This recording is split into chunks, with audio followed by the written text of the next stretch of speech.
এই জামায়াত ইসলামের আমির মিস্টার শফিকুর রহমানকে ইসলামী বক্তারা আল্লাহর অলি বলে আখ্যায়িত করছেন।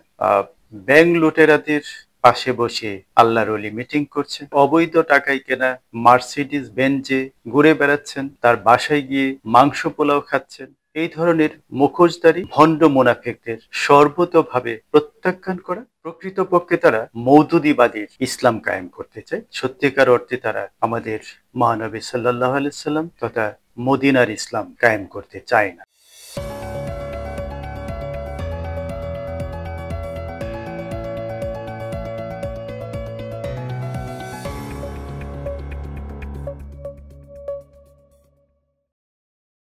আসসালামু আলাইকুম, সম্মানিত দর্শক শ্রোতা, সবাইকে শুভেচ্ছা। অনলাইন পোর্টাল বাংলা আউটলুকে প্রকাশিত একটি সংবাদ নিয়ে কথা বলতে চাই। তার আগে আপনারা জেনে থাকবেন, গত 30 জানুয়ারি আমি একটি ভিডিও করেছিলাম, যে জামায়াতকে কেউ চেনে না, নবী প্রেমীরা জামায়াতকে ভোট দেবে। সেখানে পবিত্র কোরআনুল কারিমে মান আল্লাহ সুবহানাহু ওয়া তাআলা মুনাফিকদের বৈশিষ্ট্য সম্পর্কে যে বর্ণনা করেছেন, এই জামায়াত ইসলামের কর্মকাণ্ডে তার কতখানি মিল আছে সে সম্পর্কে আমি বিস্তারিত বলার চেষ্টা করেছি। আপনারা ইচ্ছা করলে সেটি দেখে নিতে পারেন। সম্মানিত দর্শক শ্রোতা, চলুন প্রকাশিত সংবাদটি একটু পড়ে নেওয়া যাক। 13,000 কোটি টাকা লুটেও বহাল তবিয়তে নাবিল গ্রুপ, নেপথ্যে জামায়াতের আশকারা। এই শিরোনামে প্রকাশিত খবরটিতে বলা হয়েছে, ভুয়া ঠিকানা ব্যবহার, নাম সর্বস্ব প্রতিষ্ঠান সহ নানা ছলচাতুরির মাধ্যমে ইসলামী ব্যাংক থেকে গ্রুপটি 13,000 কোটি টাকার বেশি লুটে নিয়েছে। অভিযোগ রয়েছে, দেশের পরিবর্তিত পরিস্থিতিতে রাজনৈতিক দলের আশকারায় নিজেদের বহাল তবিয়তে রেখেছে নাবিল গ্রুপ।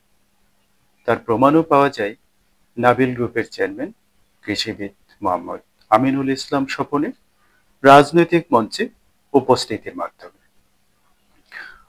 সম্প্রতি বাংলাদেশ জামায়াতে ইসলামী রাজশাহী অঞ্চলের কর্মী সম্মেলনের মঞ্চে নাবিল গ্রুপের চেয়ারম্যান স্বপনকে উপস্থিত থাকতে দেখা যায়। তো এই প্রশ্ন উঠেছে, ইসলামী ব্যাংক থেকে 13,000 কোটি টাকার বেশি লুট করেও নাবিল গ্রুপ এখনো ধরাছোঁয়ার বাইরে।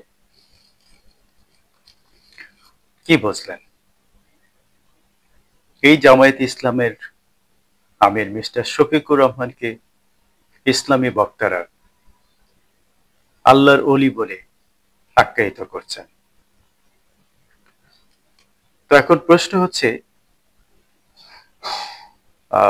ব্যাংক লুটেরাদের পাশে বসে আল্লাহর অলি মিটিং করছেন,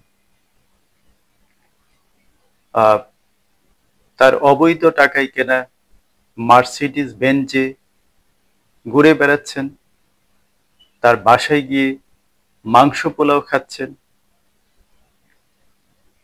তো এই যদি হয় আল্লাহর অলির অবস্থা, তাহলে আমাদের মতো পাপী বান্দাদের কি হবে? ভণ্ডামির তো একটা সীমা থাকে নাকি?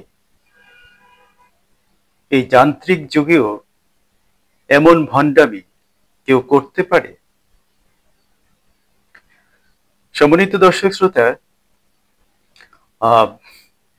আপনারা আরো জেনে থাকবেন, ধর্মের নামে, ইসলামের নামে এই দলটি সত্যিকার অর্থে ইসলাম এবং ধর্মের ক্ষতি করে চলেছে। আমি মনে করি, যারা ইসলামকে ভালোবাসেন, কোরআন সুন্নাহকে ভালোবাসেন, তাদের উচিত এই ধরনের মুখোশধারী ছদ্মবেশী ভণ্ড মুনাফিকদের সর্বতোভাবে প্রত্যাখ্যান করা, প্রতিরোধ করে তোলা। আপনারা নিশ্চয়ই স্মরণ করতে পারেন, আমাদের মহান মুক্তিযুদ্ধের সরাসরি বিরোধিতাকারী এই জামায়াত ইসলামী আমাদের প্রাণাধিক প্রিয় নবী হযরত মুহাম্মদ সাল্লাল্লাহু আলাইহি সাল্লামের সুন্নাহ এবং তরিকার বিরুদ্ধে তাদের অনেক কর্মকাণ্ড আছে। ইসলামের মৌলিক চেতনার বিরুদ্ধে তাদের অনেক বিতর্কিত কর্মকাণ্ড আছে। প্রকৃতপক্ষে তারা মওদুদিবাদীর ইসলাম কায়েম করতে চায়। সত্যিকার অর্থে তারা আমাদের মহানবী সাল্লাল্লাহু আলাইহি সাল্লাম তথা মদিনার ইসলাম কায়েম করতে চায় না। তো সম্মানিত দর্শক শ্রোতা, আপনাদের আরো স্মরণ করাতে চাই, আপনারা জেনে থাকবেন এই জামায়াতে ইসলাম